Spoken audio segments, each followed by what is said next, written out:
தங்கமே தளபதி. பார்க்க போறோம்னா ஜனநாயகன் மூவியோட ரிவ்யூ பார்க்க போறோம். வாங்க போய் பார்க்கலாம். நம்மளுக்கு ஒரு அடிமை கிடைச்சிட்டா நம்ம அவங்க கிட்ட போய் கருத்து கேட்டு கருத்தா இருக்கலாம். வாங்க சொல்லுங்க ப்ரோ. சொல்லுங்களா? சொல்லுங்க. சிஎம் மூவி பத்தி நீங்க என்ன நினைக்கிறீங்க? ஜனநாயகன் மூவி சிஎம் படமா? அவர் இன்னைக்கு தாங்க சிஎம். அவர் என்னைக்குமே எங்க தளபதி படங்க அது. நீங்க தியேட்டர்ல பாத்தீங்களா இல்ல திருட்டு டிவிடில பாத்தீங்களா ப்ரோ? அத வேற ஞாபகப்படுத்திட்டீங்க. நெஞ்சமெல்லாம் பொண்ணா இருக்கு தம்பி, மறக்க முடியல.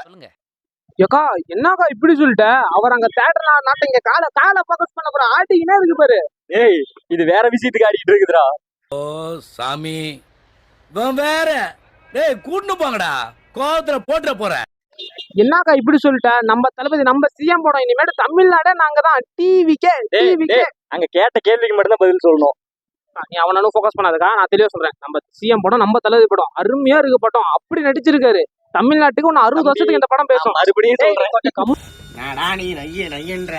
இருப்பா, தமிழ்நாட்டுக்கு ஒன்னு 60 வருஷம் பேசும். இனிமேட்டு தமிழ்நாடே நம்ம தளபதி தான்.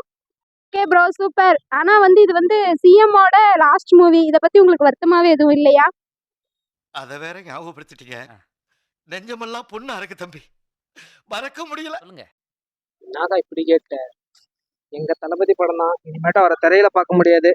பட் ஆனா இது அதுக்கான டைம் இல்ல. இது இப்ப திருவிழா, ஊருக்கே திருவிழா வந்திருக்கு. நாங்க திருவிழா கொண்டாடிட்டு போறோம். சந்தோஷமா இருக்கணும். இப்ப தளபதியை பார்க்க முடியாதுன்னு வருத்தம் தான். இருந்தாலும் இப்ப நாங்க திருவிழா என்ஜாய் பண்றோம். நீங்க எல்லாம் திருவிழாக்கு வாங்க, தளபதி திருவிழா சேர்ந்து என்ஜாய் பண்ணலாம். அப்புறம் பேசிக்கலாம்க்கா. பை.